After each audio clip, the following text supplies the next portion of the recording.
My name is Vincent Shitsama. I'm very much privileged and honored to have had an opportunity to attend this strategic workshop.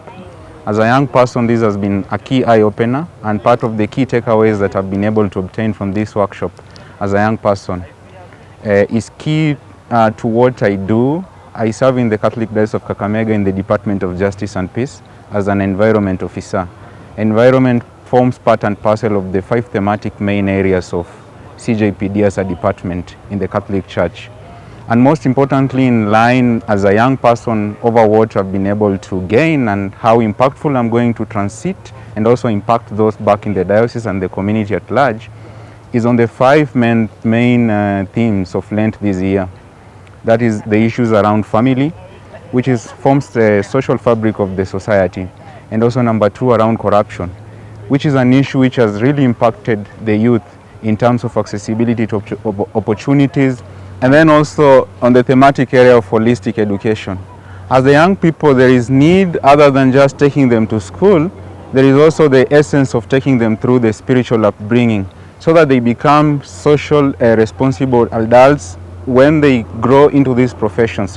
Because the issues you are being faced with presently in the community and the society, in the leadership, some of our leaders, there is a feeling as young people, we see that they lack the spiritual upbringing and formation. That is quite important. That's why as the young people, it's a call as we even go back into the society and community, in the schools that we serve, in the parishes, it's quite important that this is mainstreamed, the spiritual formations and the spiritual activities, so they see the essence in terms of promotion of the human integral development.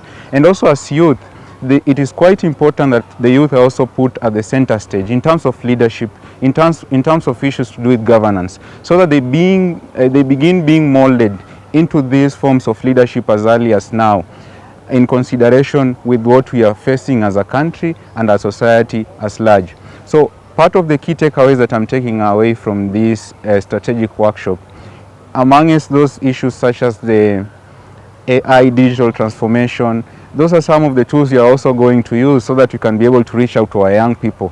Those who are not able to physically come to such workshops and consortiums, how possible are we going to reach out to them?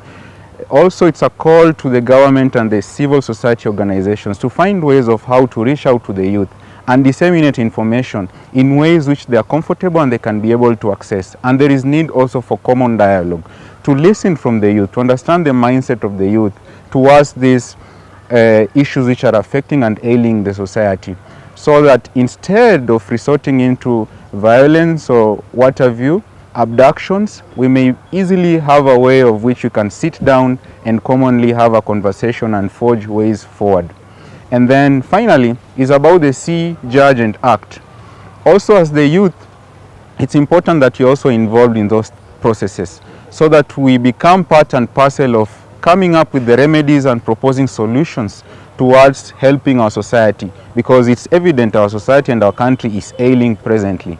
And as the young people, we also call upon the leadership of the country to also mainstream and allow the young people to access the ID cards, and also to make it easy for them to be able to vote. And most importantly, we are also worried as young people in terms of our security. We've seen the other day the president has been able to allow the IDs to be given without following the proper procedures. We call upon those institutions which are in place to follow the constitutionally set up procedures in terms of allocation of the ID cards. We are worried about the future of our society, the future of our children, and the future of our country. That's why as young people, we also want our voices to be heard, and these things have to be taken with the serious consideration that it deserves. Let it never go and say that we are never grateful as young people. As St. Ignatius of Loyola said, ingratitude is the greatest sin.